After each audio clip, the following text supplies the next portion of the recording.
Welcome to today's video where we're going to discuss if Bitcoin can help solve the current problems with social media. So the first thing I want to look at is really the current incentive model or the current structure of social media as it stands. So right now, what I want to talk about is the idea that these social media platforms are like moats or like walled gardens, right? Where these centralized companies bring us into these walled gardens so we can be farmed for our attention. And I want to explain what that looks like, right? So right now, the current structure, the current incentive model of social media looks a little bit like this, right? You have a content creator who feeds the AI, right? And this AI algorithm here is a closed sourced, corporately controlled algorithm that the users have no access to. We have no idea what's going on behind the scenes of that algorithm.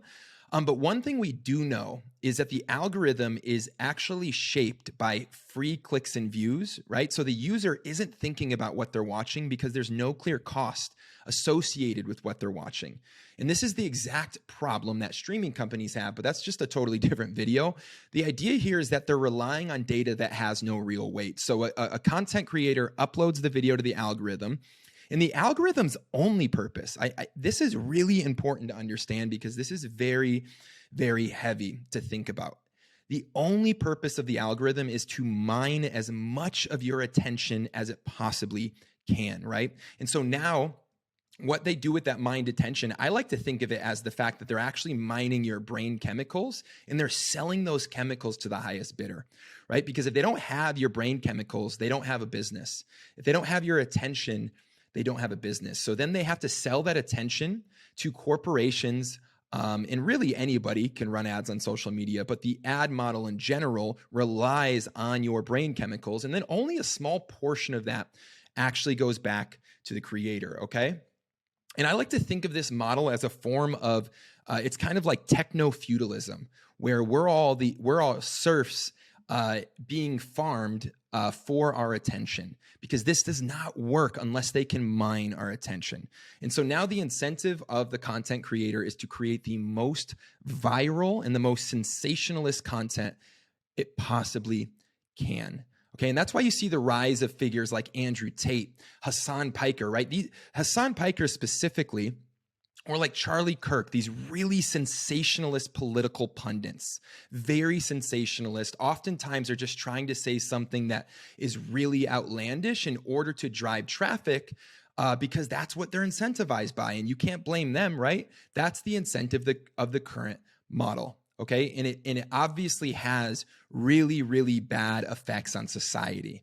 Okay. Sensationalist content is going to divide us. It's going to push us into echo chambers. There's going to be a ton of misinformation being spread because, like I said, this algorithm has one goal and one goal only. That's to get you to stay on the platform as long as possible. And there's billions and billions of dollars that go into making this algorithm smarter than you, making this algorithm really predatory. And it's really a race to the bottom of your brainstem here for attention. And this is a problem that I think a lot of us are aware of, but it's just not being talked about enough as far as solutions, right? We think of the ad-based model as a model that is just, it's just how it is. It's a little bit like fiat currency or central banking or political money, right? It almost feels like, well, that's just the way social media works. That's just the way the internet works, right? It's an ad model, okay? But I want to introduce a different model here, and I call this the new social media model, right? And obviously, we're still in the very, very early phases of this, right? We're still in the very early phases of this, but I want you to imagine a model where the content creator and the content consumer exchange value directly with no middleman. So instead of your attention being used as the currency that runs the network and really secures the network, right? If you really think about what is keeping social media alive, like what's keeping that network held together, it's your attention. It's your dopamine, essentially. It's your brain chemicals. That's the thing that secures that network. Without your brain chemicals, these companies simply cannot exist, okay? So the new social media model, I think there's a few reasons why it can just be a lot better for the creator, for the consumer, and for society as a whole, right? So in the case of the current social media model, the current algorithm is shaped by free clicks and views. And I think that's really important to understand, because this algorithm isn't shaped by data that has real weight, right? When we go on social media, we're just scrolling. We're not really thinking about it. And why is that? I think the main reason that is because we can't quantify the cost associated. So if our attention is the price, how on earth could we possibly quantify the cost of our attention? We don't have a meter that's saying like, hey, you only have X amount of chemicals today. The only way to quantify it is to listen to the feeling, listen to your body after you get off the platform, that feeling of, just kind of feeling sick, feeling depressed, right? If you scroll to social media too much, you're going to feel it. And that is a cost, but that cost is too subtle. That cost isn't clear enough. We actually need a clear cost associated, just like anywhere else in the real world. There needs to be a clear cost associated with this consumption, and right now there isn't, which to me, this current social media model does reflect that fiat way of thinking, where there is no real cost associated with anything, okay? Because money has no real bearing to reality. And neither does the consumption of the social media. You have no real bearing to reality of understanding how much you're consuming. Okay, so that's another part of it for the consumer, where I think this new social media model can benefit everyone. Because in this new social media model, I want you to imagine that you're logging into a platform now with, let's say, a Lightning wallet that's loaded up with sats. Okay, and let's say you have 100,000 sats in that Lightning wallet. You know that you could only consume as much content as is within that wallet. You don't actually want to consume more than that. Why would you want to consume more than that? Most people don't. I've never actually met a person that's like, I want to consume more social media content. Most people want to consume less social media content. Okay, so that's really good for the consumer, in my opinion, because they can log on and understand, oh, wow, I've actually spent real value consuming this content.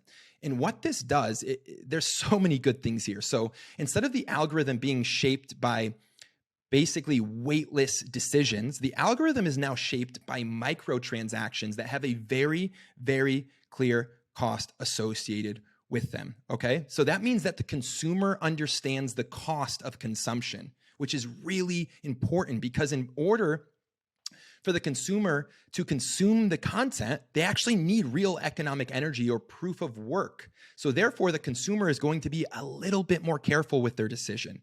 Endlessly scrolling will actually cost them economic energy, and that's something they can actively track.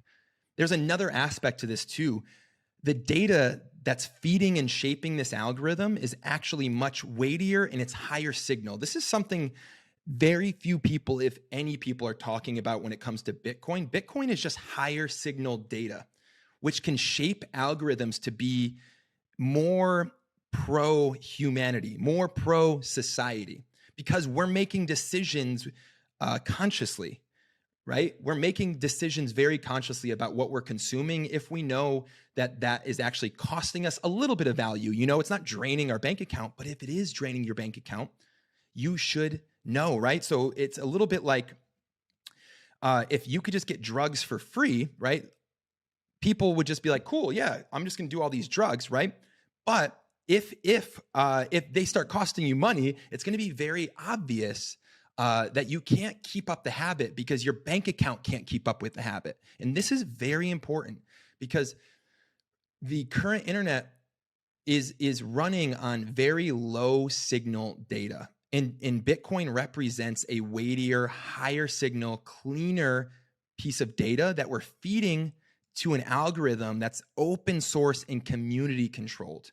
And open source and community controlled would give the consumer, right? It would give the consumer way more control and a lot more transparency over that algorithm. So now, as we're on these platforms, we can actually control what we want to see. We can actually choose which algorithm do we want to use. Which algorithm do we want feeding us content. Okay, this is super important because now the consumer can more consciously consume, okay? And the creator can more consciously create because there's a 100% exchange between a direct peer-to-peer exchange between the creator and the consumer. And this single transaction replaces corporations and the current ad model. So I would challenge everyone to start thinking about Bitcoin as, yes, is it money? Of course it's money, but it's digital base layer money, right? It's digital gold. And I think Michael Saylor had a really good point about how the transition from analog maps to digital maps is something that we couldn't really even fully grasp. We couldn't really fully understand, what does that actually mean? You know, what does that mean for an industry, right? Because maps prior to them being digitized were just used to get you from point A to point B. But once maps became digitized, things like Uber were built on top of it, right? Things like Grubhub, things like Instacart, like all these logistical delivery services were built on top of these digital maps. This is something that I don't think could have been predicted until it happened, right? Maybe we thought about GPS, but it was a profound transformation from analog maps to digital maps, right? So now what's that transformation going to look like from analog money to digital base layer money? It's higher signal data. And I think that we need the higher signal data is going to be the only way that humans avoid being overrun and overtaken by these algorithms, right? These algorithms, if they're the ones that are in control, they're going to just eat our attention, and the profit incentive is going to drive that algorithm all the way to the bottom of your brainstem. Okay, that profit incentive is going to drive that algorithm to basically consume all of your brain chemicals until our entire society is, and we're already in a mental health crisis, but it's only going to get worse. And this is where I say this is our way of taking back control over the algorithm. We need to say, hey, you know what?